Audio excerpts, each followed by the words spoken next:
श्री शिवाय नमस्तुभ्यम हर हर महादेव जय महाकाल। कैसे हैं आप सभी लोग। देखिए, आप सभी को पता है कि देवउठनी एकादशी के साथ साथ जो सबसे विशेष पर्व आता है वो आता है तुलसी विवाह का पर्व। और इस बार का जो तुलसी विवाह का पर्व है 2025 के दिन वो काफी सारी कंफ्यूजन को लेकर के आया है। बहुत सारे लोग कंफ्यूजन में हैं कि भैया 1 नवंबर को है या फिर 2 नवंबर को, किस दिन की हमें देवउठनी एकादशी माननी है, किस दिन को हमें तुलसी विवाह करना है तो किस समय पर करना है, कौन कौन सी पूजन सामग्री चाहिए होगी, किस तरीके से हमें करना है, क्योंकि इस दिन पड़ रहा है रविवार का दिन और रविवार के दिन तुलसी जी को हाथ नहीं लगाया जाता है, उनमें जल नहीं चढ़ाया जाता है और साथ ही साथ चावल का भी प्रयोग वर्जित माना गया है। तो फिर आपको किस तरीके से इस देवउठनी एकादशी के दिन तुलसी विवाह किया जाता है। पूज्य गुरु जी ने विष्णु पुराण के अनुसार जब कार्तिक खंड का वर्णन करते हुए बताया कि जो व्यक्ति देवउठनी एकादशी और तुलसी विवाह के दिन तुलसी जी का विवाह का विधि इस प्रयोग से अपना लेता है, वो जिस कामना को हृदय में लेकर के उस विवाह को कराता है उसकी वो समस्त मनोकामनाएं जरूर पूरी होती है। और गुरुदेव जी की ही कथा से सुन करके और समझ करके इन संपूर्ण जानकारियों को बहुत आसान भाषा में आपको बताऊंगा। परंतु उससे पहले आप सबसे बस एक छोटी सी प्रार्थना, जो लोग पहली बार आए हैं ना, चैनल को सब्सक्राइब जरूर कीजिएगा और वीडियो को लाइक करके महादेव का कोई सा भी प्यारा नाम कमेंट बॉक्स में लिखना बिल्कुल भी मत भूलिएगा। हमने पिछले साल में भी हमारे घर में जो तुलसी विवाह करवाया था वो कुछ इस तरीके से था। ये हमारे ऊपर वाले लोगों ने किया था, ये हम लोगों ने किया था कुछ इस तरीके से। जिनके घरों में ये चीज संपन्न होती है महाराज, उस घर में सदैव मां लक्ष्मी का एक अंश विराजित रहता है। सबसे पहले बात करते हैं कि इस बार का जो तुलसी विवाह का मुहूर्त है वो किस दिन का है।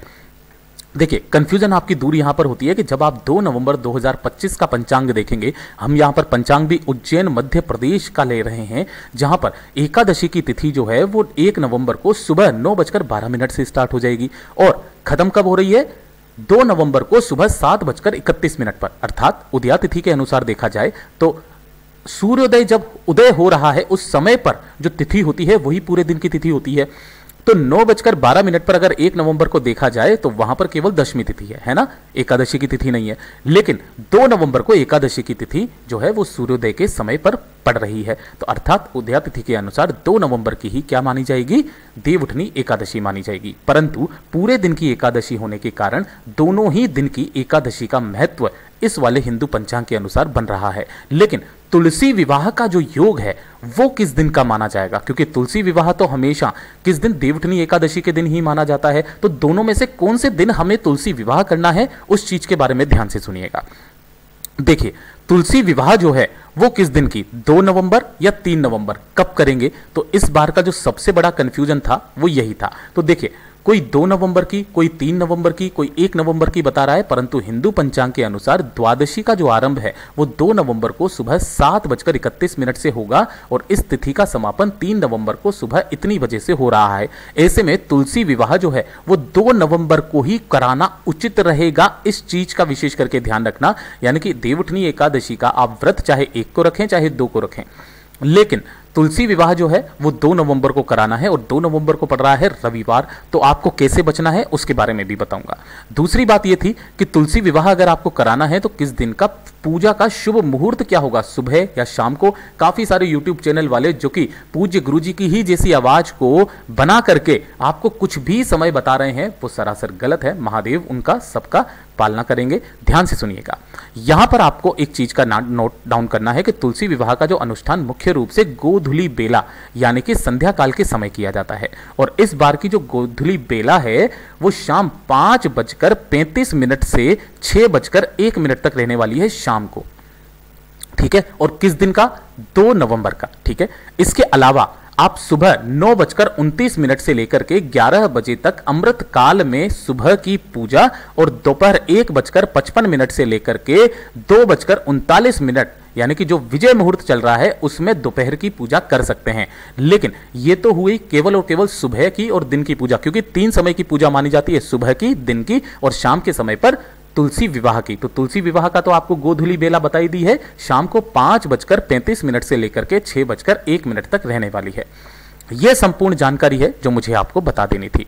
अब बात करते हैं हमारी पूजन सामग्री और विधि। पूजन सामग्री क्या क्या चाहिए तो एक एक करके नोट करते चले जाना, उसके बाद में हम लोग विधि के बारे में बात करेंगे, ठीक है। जिस तरीके से हम लोग एक विवाह करवाते हैं, सेम उसी तरीके से आपको यहाँ पर तुलसी जी का और भगवान शालिग्राम जी का क्या करवाना है, विवाह करवाना है। तो इसके लिए आपको एक तो तुलसी जी का गमला चाहिए। देखिए यहां पर सबसे बड़ा जो पुण्य माना जाता है अगर इस संसार में मृत्यु लोक में है तो वो है कन्यादान का। कोशिश करना, काफी सारे लोग क्या करते हैं अपने घर की तुलसी जी का ही पूजन कर लेते हैं, तो फिर वो कन्यादान कैसे करेंगे, है ना। तो कोशिश करना एक तुलसी जी का पौधा आप अगर लेकर के आ सको तो बहुत अच्छी बात है। वैसे इतना कोई जरूरी नहीं है, आप अपने घर की भी कर सकते हो, क्योंकि जब कन्यादान करा जाता है ना तब आपने जिस तुलसी मैया के पौधे का आपने क्या किया है, पूजन किया है, उनका विवाह करवाया है शालिग्राम जी के साथ में, तो आपको वो दान करना चाहिए, कन्यादान के तौर पर आपको मंदिर में रख करके आना चाहिए।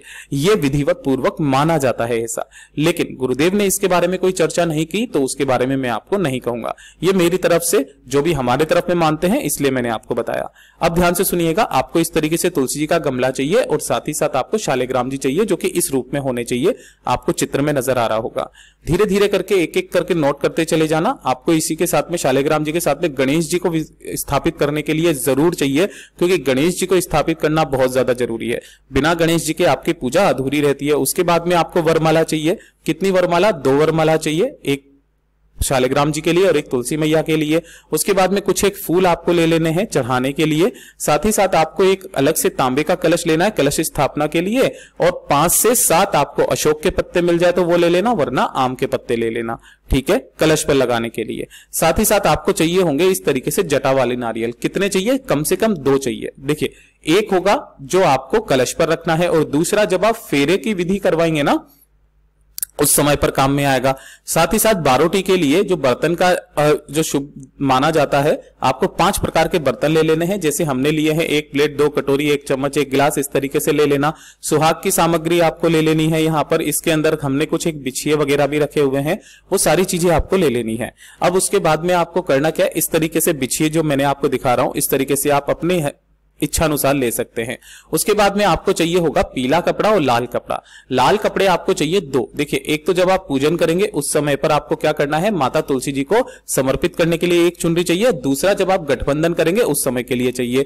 उसी प्रकार आपको 2 पीले कपड़े चाहिए, रेशमी से मिल जाए तो बहुत अच्छी बात है, शालिग्राम जी को एक तो ओढ़ाने के लिए और दूसरा गठबंधन के समय के लिए। उसके बाद में जो भी वस्त्र आपको समर्पित करने हैं, जो कि पूजा के बाद में आपको अर्पित करने होते हैं, तो आपको वो कर लेने हैं। वस्त्र रूपी में आप पैंट शर्ट का पीस ले सकते हो, आप साड़ी भी ले सकते हो स्त्रियों को, जो सुहागिन स्त्रियों को दिया जाता है, या फिर किसी भी स्त्री की या लड़की की जब शादी होती है उसके अंदर अगर आप इन चीजों का दान करते हैं तो बहुत बड़ा पुण्य माना जाता है। उसके बाद में आपको चाहिए होगे इस तरीके से चुनरी के बारे में मैंने आपको बता दिया।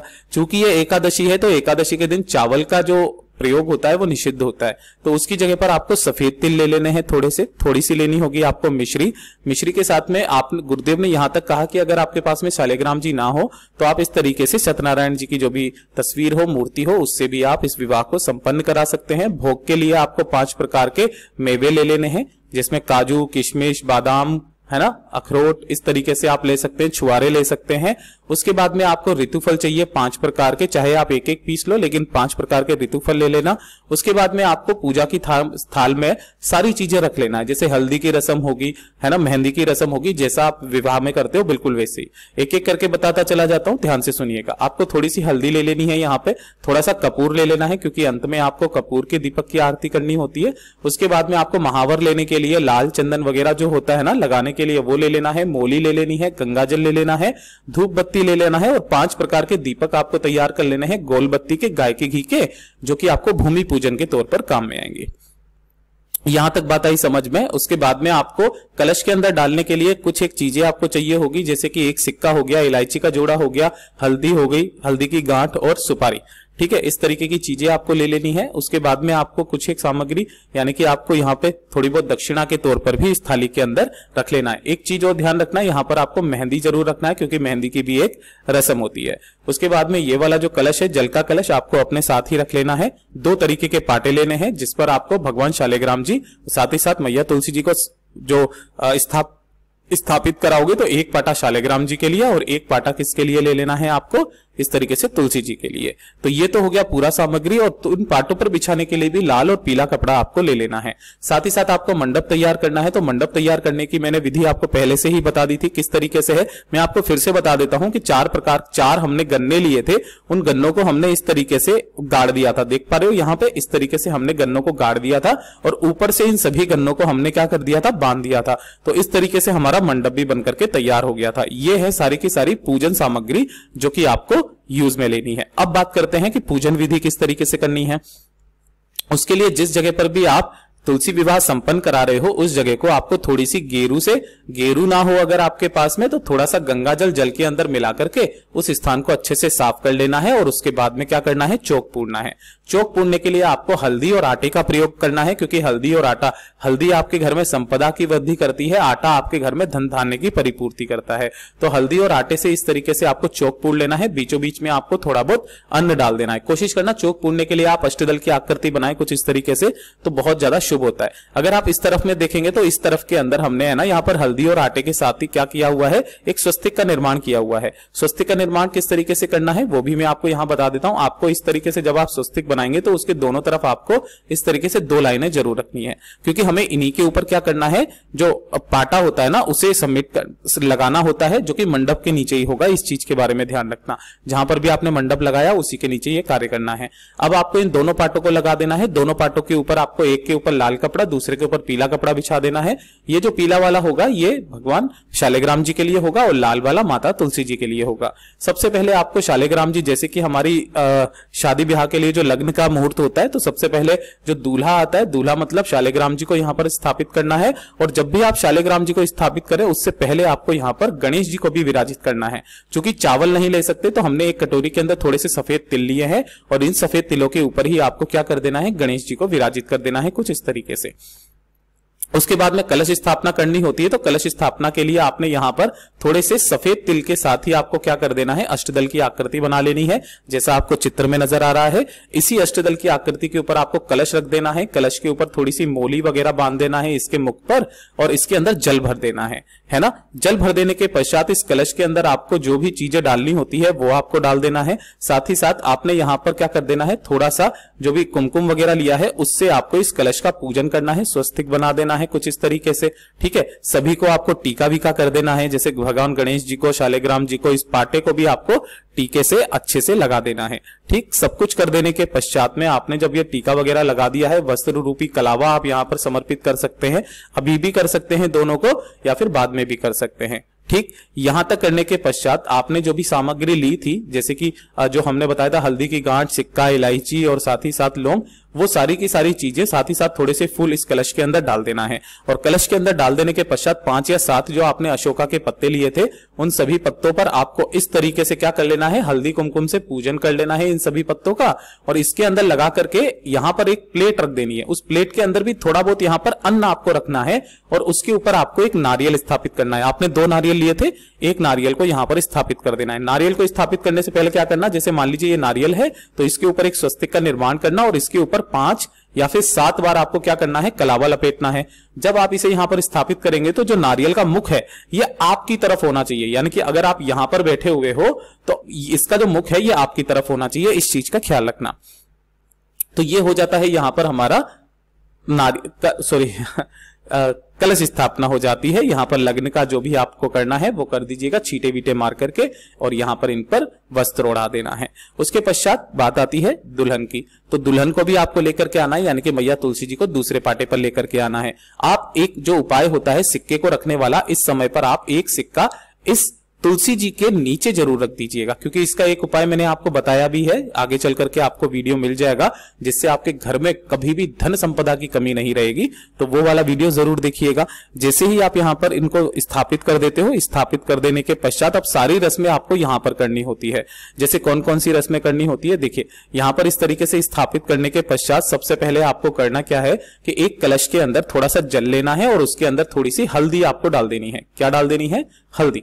तो जो ये हल्दी का जल है, सबसे पहले आपको इन तुलसी जी के अंदर हल्दी का जल छोड़ना है। देखिए, केवल एक देवउठनी एकादशी एक ऐसी एकादशी होती है जिस दिन आप तुलसी जी में जल छोड़ सकते हैं। तो इस तरीके से जल छोड़ना है, हल्दी का जल। हल्दी का जल छोड़ देने के पश्चात आपको यहां पर क्या करना है, थोड़े से दूध के अंदर हल्दी की रस्म करनी है।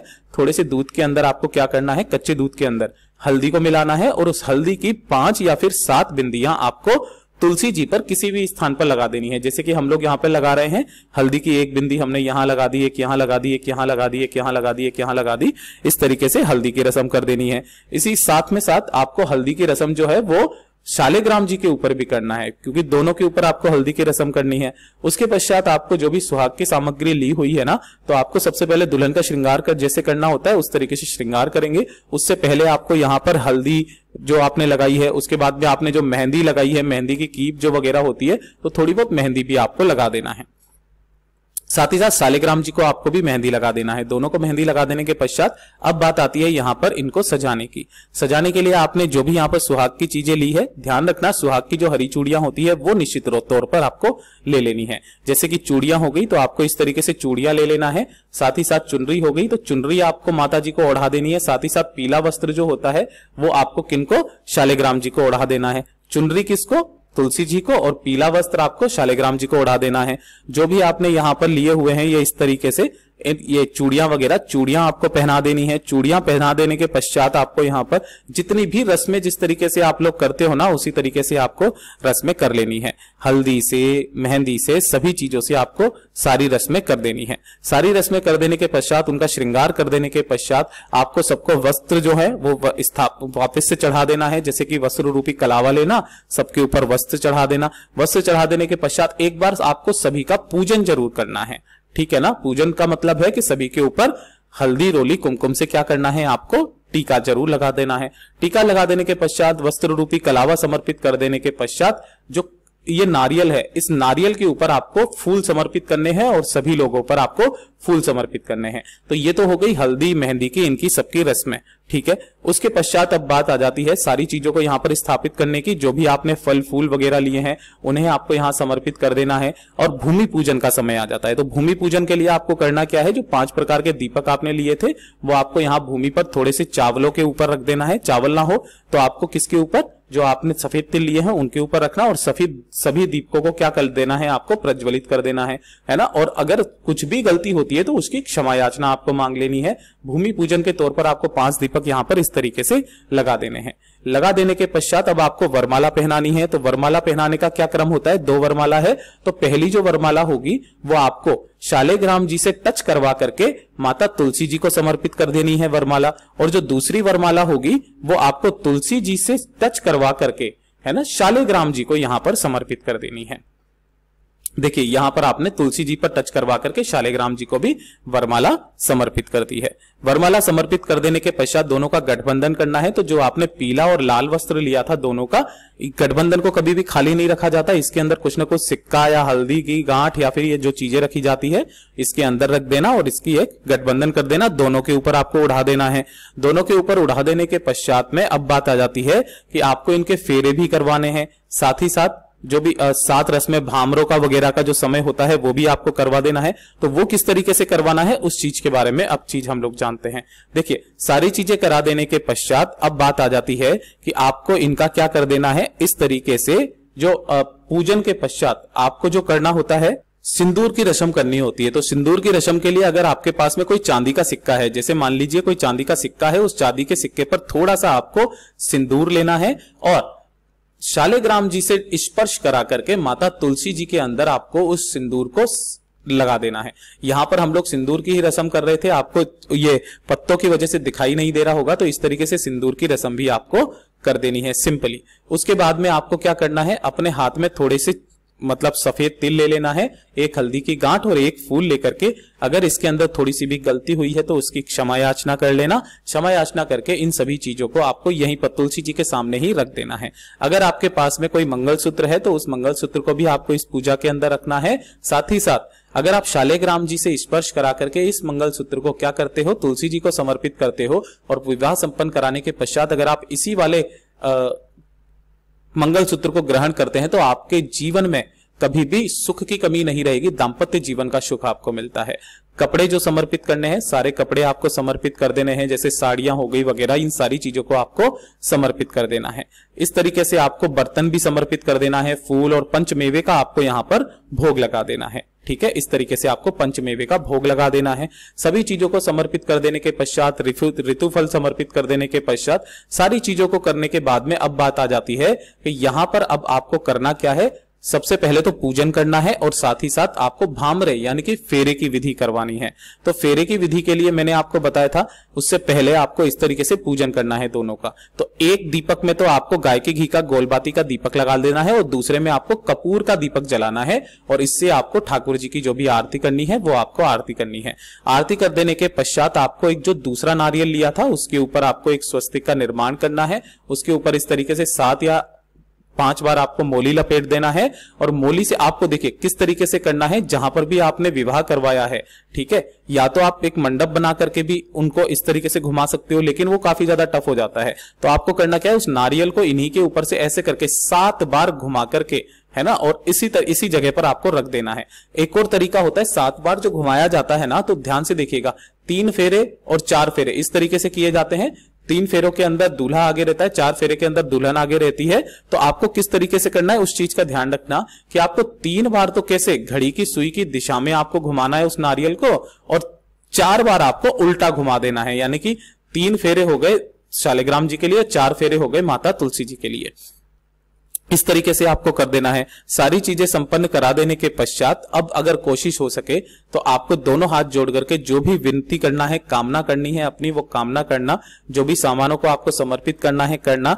एक चीज का ध्यान रखना कि जब दीपक ठंडा हो जाए तब आपको क्या करना है, जो भी आपने तुलसी जी का गमला अगर अलग से लेकर के आए हो तो किसी भी मंदिर के अंदर जाकर के आपको कन्यादान जरूर करना है। कन्यादान का मतलब होता है किसी भी मंदिर के अंदर जाकर के आपको उस तुलसी जी को वहीं पर रख करके आ जाना है, जो भी भगवान श्री हरि नारायण विष्णु जी का मंदिर हो। पूज्य गुरु जी ने कहा कि जो भी व्यक्ति इस तरीके से संपूर्ण विधि के साथ में तुलसी का विवाह करवा देता है, उसके जीवन में धन संपदा की कमी नहीं रहती, उसके घर में सदैव जीवन भर धन आता रहता है। पूज्य गुरु जी के सभी उपाय बहुत ही ज्यादा खास और अद्भुत है, जरूर कीजिएगा।